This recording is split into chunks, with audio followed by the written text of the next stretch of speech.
Hi friends, welcome to my channel. నేను మీ లక్ష్మణ్ బేద. ఈరోజు వీడియోలోని టాపిక్ వచ్చేసరికి ఏపీపీఎస్సీ గ్రూప్ 2 మెయిన్స్ సంబంధించి ఏపీ హిస్టరీలోని ఆంధ్ర మహాసభలు స్వీయ రచనల గురించి. సో ఎగ్జామ్ పాయింట్ ఆఫ్ వ్యూలో కొంచెం ఇంపార్టెంట్ అండి. దాని గురించి ఈ వీడియోలో మనం డిస్కషన్ అనేది చేద్దామండి. సో ఇవన్నీ మనకి మార్క్ వచ్చే అవకాశం అనేది ఎగ్జామ్ పాయింట్ ఆఫ్ వ్యూలో ఏపీపీఎస్సీ గ్రూప్ 2 ఏపీ హిస్టరీ నుంచి మనకి వచ్చే అవకాశం ఉంటుంది. సో మనకి గత కొన్ని రోజులుగా మనం ఫారెస్ట్ రేంజ్ ఆఫీసర్ సంబంధించి సిరీస్ చేస్తున్నాము. సో ఈరోజు వచ్చేసరికి ఏపీఎస్సీ గ్రూప్ 2 మెయిన్ సంబంధించి మనం వీడియో అనేది చేస్తున్నామండి. సో మీకు ఒక చిన్న అండి, సో ఈ ఫోటోలో కనిపించే వ్యక్తుల యొక్క పేర్లు కానీ మీకు తెలిసినట్లయితే కింద కామెంట్ సెక్షన్లో సో ఈ పర్సన్స్ యొక్క పేరు అనేది మెన్షన్ అనేది చేయండి. ఫస్ట్ పిక్ వచ్చేసరికి ఈ పర్సన్ అండి, మనకి ఆంధ్ర మహాసభలు వైజ్ చాలా ఇంపార్టెంట్ అండి.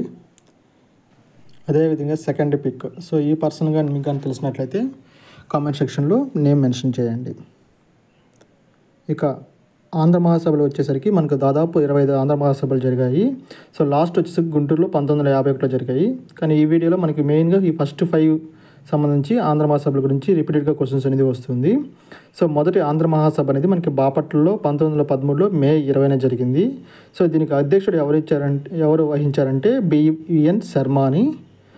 అదేవిధంగా ఆంధ్ర మహాసభలో తీర్మానించింది అంటే వేమవరపు రామదాసు పంతులు. ఇది వెరీ వెరీ వెరీ ఇంపార్టెంట్ అండి. ఎగ్జామ్ పాయింట్ ఆఫ్ వ్యూలో మనకి క్వశ్చన్ వచ్చే అవకాశం ఉంటుంది. సో ఈ మొదటి ఆంధ్ర మహాసభలో వ్యతిరేకించింది ఎవరంటే తీర్మానాన్ని న్యాపతి సుబ్బారావు, మోచర్ల రామచంద్రరావు. అదేవిధంగా ఆంధ్ర మహాసభలో ఆంధ్ర రాష్ట్ర తీర్మానాన్ని సమర్థించిన పత్రికలు ఏంటంటే, సో ఇది కూడా ఎగ్జామ్ పాయింట్ ఆఫ్ వ్యూలో ఇంపార్టెంట్ అండి. ఆంధ్ర పత్రిక, కృష్ణ పత్రిక. నెక్స్ట్ రెండో ఆంధ్ర మహాసభ వచ్చేసరికి విజయవాడలో మనకి 1914 ఏప్రిల్లో జరిగింది. సో దీనికి అధ్యక్షుడు ఎవరు వహించారంటే న్యాపతి సుబ్బారావు. ఆంధ్ర రాష్ట్ర తీర్మానాన్ని వ్యతిరేకించింది రెండో మహాసభలో ఎవరంటే నెల్లూరు, కడప నుంచి వచ్చిన ప్రతినిధులు. అదేవిధంగా మూడో ఆంధ్ర మహాసభ వచ్చేసరికి విశాఖపట్నం 1915 మే నెలలో జరిగింది. దీనికి అధ్యక్షుడు ఎవరు ఇచ్చారంటే పానగల్లు రాజా. సో ఈ పానగల్లు రాజా అనే వ్యక్తి ఆ కాలంలో మద్రాసు ముఖ్యమంత్రిగా ఉన్నారండి. సో ఆయన మద్రాసు ముఖ్యమంత్రి అయినప్పటికీ ప్రత్యేక ఆంధ్ర రాష్ట్రాన్ని సమర్థించి మనకు ఆంధ్ర రాష్ట్రం కోసం తన యొక్క మద్దతుని తెలిపారు. నెక్స్ట్ నాలుగవది వచ్చేసరికి నాలుగో ఆంధ్ర మహాసభ ఎక్కడ జరిగిందంటే కాకినాడ 1916 మే నెలలో జరిగింది.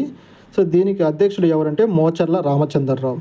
సో మొదటిసారిగా ఆంధ్ర రాష్ట్ర తీర్మానాన్ని ఆమోదించిన మహాసభ ఏది అంటే నాలుగో ఆంధ్ర మహాసభ. ఇది ఎక్కడ జరిగిందంటే కాకినాడ. అప్పటి అధ్యక్షుడు ఎవరంటే మోచర్ల రామచంద్రరావు. సో ఇది కూడా చాలా చాలా ఇంపార్టెంట్ అండి ఎగ్జామ్ పాయింట్ ఆఫ్ వ్యూలో. అదేవిధంగా ఐదో ఆంధ్ర మహాసభ వచ్చేసరికి నెల్లూరు అండి, 1917 జూన్ నెలలో జరిగింది. దీనికి అధ్యక్షుడు ఎవరంటే కొండా వెంకటప్పయ్య. సో ఈ ఐదో ఆంధ్ర మహాసభ తర్వాత 1918లో ఆంధ్ర కాంగ్రెస్ విభాగం అనేది ఏర్పాటైంది. సో దీనికి అధ్యక్షుడు వచ్చేసరికి న్యాపతి సుబ్బారావు, కార్యదర్శి వచ్చేసరికి కొండా వెంకటప్పయ్య. సో నెక్స్ట్ స్వీయ రచనలు. సో ఈ స్వీయ రచనలు కొంచెం కన్ఫ్యూజింగ్గా ఉంటాయి. సో ఎగ్జామ్ పాయింట్ ఆఫ్ వ్యూలో గుర్తుపెట్టుకోండి. నా జీవిత కథ అనే స్వీయ రచన ఎవరంటే అయ్యదేవర కాళేశ్వరరావు. అదేవిధంగా నా జీవన నౌక దీని యొక్క స్వీయ రచన ఎవరంటే గొట్టిపాటి బ్రహ్మయ్య. నెక్స్ట్ వచ్చేసరికి నా జీవిత యాత్ర ఈ స్వీయ రచన యొక్క ఎవరు రచించారంటే టంగుటూరి ప్రకాశం పంతులు. సో మిమ్మల్ని రెగ్యులర్గా అడగాలంటే టంగుటూరి ప్రకాశం పంతులు రచించిన స్వీయ రచన ఏంటంటే నా జీవిత యాత్ర. అదే కొంచెం డిఫికల్ట్గా అడగాలంటే సో నా జీవన నౌక అనే స్వీయ రచన రచించింది ఎవరు, కింది వారిలో ఎవరని చెప్పి సో ఆప్షన్స్ ఇస్తారు. మనం గొట్టిపాటి బ్రహ్మని గుర్తుపెట్టుకోవాలి. నా జీవిత కథ అయ్యదేవర కాళేశ్వరం. సో కొన్ని సందర్భాల్లో మనకి మ్యాచ్ ది ఫాలోయింగ్ కూడా ఈ మూడింటిని మనకి షఫిల్ చేసి ఇవ్వచ్చు. సో వీడియో నచ్చితే లైక్ చేయండి, షేర్ చేయండి, సబ్స్క్రైబ్ చేసుకోండి. ధన్యవాదములు.